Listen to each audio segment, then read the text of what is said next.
अगर आपके मन में कभी ये ख़्याल आया है कि आपको ब्रह्म मुहूर्त में उठना चाहिए और अगर आप जानना चाहते हैं कि ब्रह्म मुहूर्त का एग्जैक्ट टाइमिंग क्या है, तो ये वीडियो आपके लिए ही है।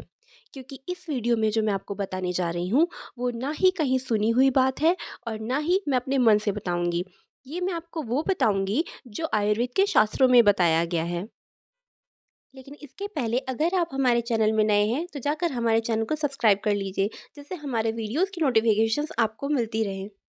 आप और मैं ये गलती करते हैं कि हम चाहते तो हैं कि हम सुबह जल्दी उठें, लेकिन हम रात का खाना और सोने का टाइमिंग जो है, वो वही रखते हैं। आप खुद ही सोचिए, अगर आप रात को 12-1 बजे सो रहे हैं, तो आप 5 बजे उठ सकते हैं क्या? ये पॉसिबल नहीं है और अगर आप ऐसा कर भी लेते हैं, तो मैं आपको बता दूँ, इसको करने का कोई फ़ायदा नहीं है। यहाँ पर जिस बात का सबसे ज़्यादा ख़्याल रखना है वो ये कि आप जब सुबह उठ रहे हैं, तो आपने जो रात में खाना खाया था वो पच गया है या नहीं? अगर आपने खाना रात को 11-12 बजे खाया, तो अगर आप 5 बजे उठते भी हैं, तो आपको कोई लाभ नहीं होने वाला है।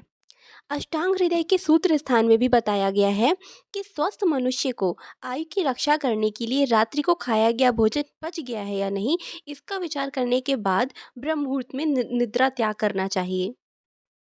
अगर आप चाहते हैं कि आप ब्रह्म मुहूर्त में उठें, तो ये सिर्फ मन में ख्याल बना लेने से नहीं हो जाएगा। इसके लिए आपको रात से ही अपनी रूटीन में चेंजेस लाने होंगे।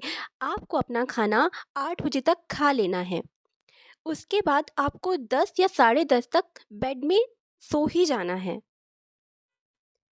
ब्रह्म का मतलब है ज्ञान और ज्ञान अध्ययन से प्राप्त होता है।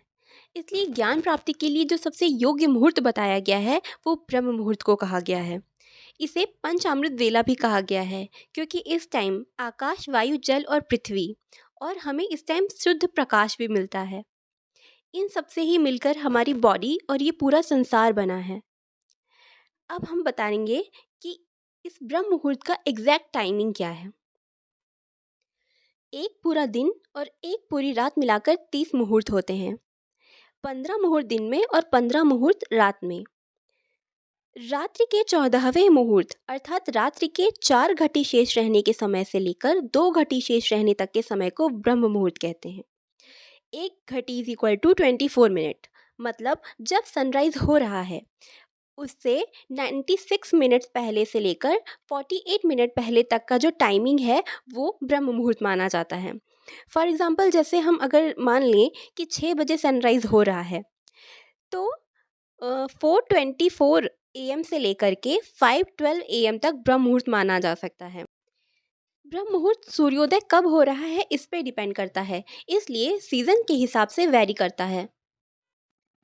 आई होप ब्रह्म मुहूर्त को लेकर आपका कॉन्सेप्ट क्लियर हो गया होगा। अगर आपको अभी भी कोई डाउट है, तो आप कमेंट सेक्शन में कमेंट करके पूछ सकते हैं।